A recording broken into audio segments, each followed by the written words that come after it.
Selamat datang pemirsa di channel Darwin OFC. Nah, pada kesempatan kali ini data-data yang saya ambil adalah dari buku yang berjudul Soekarno di bawah bendera Jepang tahun 1942 sampai 1945. Ini buku milik Peter Kasenda ya. Nah, ini gambarnya seperti ini. Untuk itu pemirsa, dalam video ini akan ada sebuah percakapan yang cukup kontroversial antara Soekarno yang dituduh bekerja sama dengan Jepang oleh mahasiswa. Maka dari itu inilah percakapan Soekarno dengan para mahasiswa hingga tercapailah klarifikasi dan kesimpulan. Nah, untuk itu selamat menyaksikan. Jangan lupa pemirsa tekan like dan subscribe jika video ini bermanfaat. Oke, terima kasih. Selamat menyaksikan.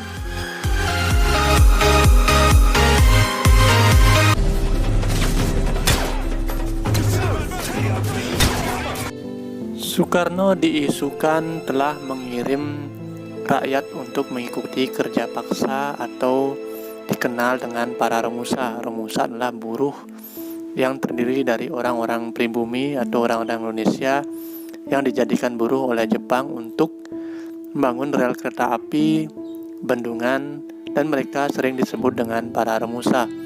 Nah, Soekarno ini diisukan telah mengirim mereka untuk menjadi romusa. Nah, berikut percakapannya, kita saksikan bersama. Dalam buku ini, Soekarno mengatakan, "Sesungguhnya aku sendiri, Soekarno, yang telah mengirim mereka untuk mengikuti kerja paksa tersebut. Ya, akulah orangnya. Aku telah menyuruh mereka menuju kematian. Aku membuat pernyataan-pernyataan untuk selalu mendukung pengerahan Romusa. Di dekat Bogor, aku bergambar dengan topi di kepala dan cangkul di tangan hanya untuk menunjukkan betapa mudah dan enaknya untuk menjadi Romusa."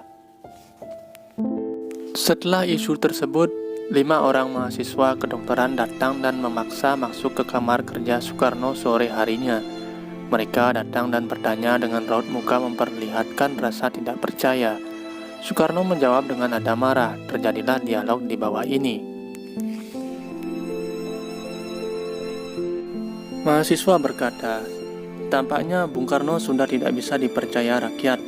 Coba kita lihat, apa Bung Karno bisa menjawab persoalan tentang program pengiriman Romusa?"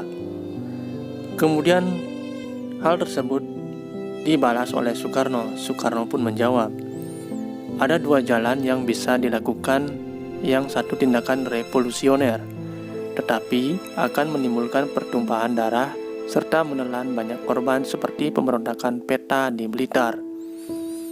Dilakukan terlalu cepat dan kita belum siap. Sedangkan jalan kedua, bekerja sama dengan Jepang sambil mengkonsolidasikan kekuatan serta menanti saatnya mereka jatuh. Aku mengikuti jalan kedua." Maksudnya di sini Soekarno mengambil jalan kedua, bekerja sama dengan Jepang sambil menyusun kekuatan dan menunggu saat-saat mereka atau Jepang jatuh. Setelah pernyataan itu, mahasiswa pun memberikan pertanyaan lagi. "Tetapi mengapa Bung Karno sampai hati menjual kita kepada Jepang?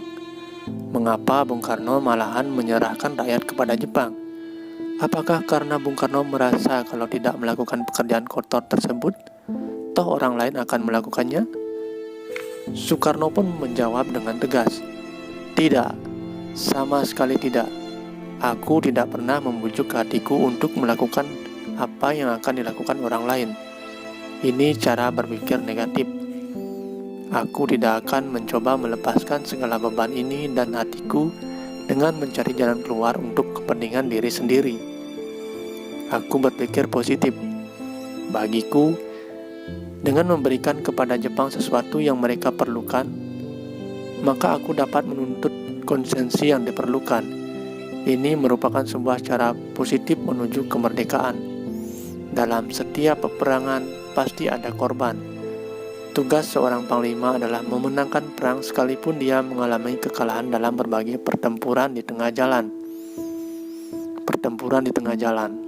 Andai kata aku terpaksa mengorbankan ribuan nyawa demi menyelamatkan jutaan orang, pasti akan tetap aku lakukan. Kita berada dalam suatu perjuangan. Sebagai seorang pemimpin di negara ini, aku harus bersedia mengobarkan perasaan lekas terharu. Ajukan pertanyaanmu dengan jujur. Kemudian mahasiswa pun memberikan sahutan lagi kepada Soekarno. Mengapa Bung Karno tidak pernah menentang Jepang, tetapi malah membantu mereka? Mengapa Bung Karno berpidato berkobar-kobar untuk menantang sekutu? Apa alasan Bung Karno membuat semboyan Amerika kita setrika, Inggris kita linggis? Hal tersebut kemudian dijawab oleh Soekarno. Aku harus menjaga supaya Jepang tetap percaya bahwa aku telah mengerahkan massa untuk kepentingan mereka. Kalau tidak, aku pasti mereka singkirkan. Sedangkan kita sekarang sudah berada dekat sekali dengan apa yang telah kita perjuangkan bersama-sama seumur hidup. Apapun kata orang, aku harus berani mempertahankan kedudukan ini. Hanya dengan demikian, aku dapat menggelorakan semangat rakyat selama berada di bawah kekuasaan Jepang. Hanya dengan begitu aku masih dapat mempertahankan Indonesia sampai nanti datang saatnya yang tepat. Engkau harus menyadari dalam batinmu. Secara pribadi engkau harus mengerti, meyakini dan mempercayai diriku. Kemudian sang proklamator Soekarno menambahkan lagi, tetapi kalian semua pasti juga akan mati kalau tidak ada Soekarno. Tanpa Soekarno akan terjadi hal-hal yang lebih menyedihkan. Engkau semua, seperti rakyat, akan digunakan sebagai umpan peluru bagi meriam-meriam Jepang. Jumlah rumusan tewas sebanyak itu memang di luar batas kemampuan yang dapat aku berikan kepada Jepang untuk menjadi gantinya. Soekarno kemudian menatap mata kelima mahasiswa kedokteran tersebut satu demi satu. Mereka yang sebelumnya dengan sangat bernafsu ingin bertindak sebagai jaksa dan hakim sekaligus, kini tidak dapat memberi komentar apapun. Soekarno kemudian menambahkan lagi, siapa berani menyangkal bahwa setiap jam bahkan setiap detik Soekarno ini mempertaruhkan lehernya di atas tiang gantungan tentara Jepang demi membela kepentingan rakyatnya. Sang mahasiswa pun kemudian menjawab, Bung Karno, kami menyesal. Kami berlima mohon maaf. Ini tidak lain karena propaganda sekutu terlalu santer terdengar melalui stasiun radio. Kadang-kadang kami malah lupa bahwa banyak di antara kami justru harus berterima kasih kepada Bung Karno sendiri. Oleh karena nyawa kami telah diselamatkan. Memang kami akui menyelamatkan nyawa kami memerlukan saraf yang kuat. Kemudian dijawab lagi oleh Soekarno.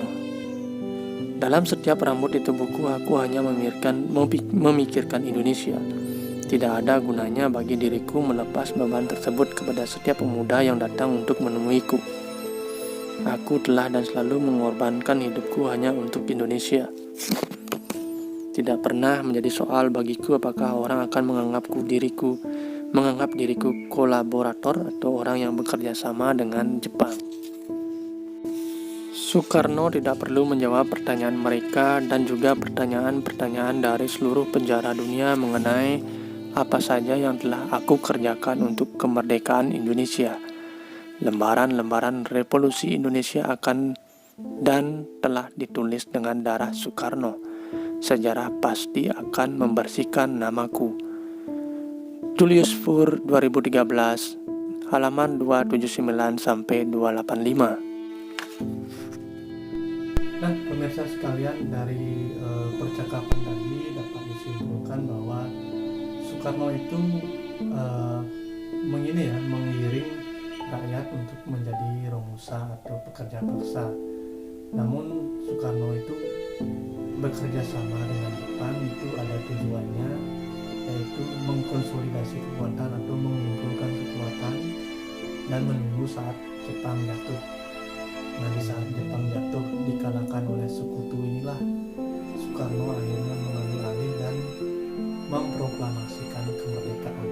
Jadi Soekarno itu bekerja sama Jepang dalam tanda kutip ada tujuannya, yaitu menyusun agar terus dapat bertemu dengan rakyatnya, menyusun kekuatan, kemudian menunggu saat yang tepat, hingga saat yang tepat mendatang, yaitu Jepang dikalahkan oleh Sekutu kemudian menyerah.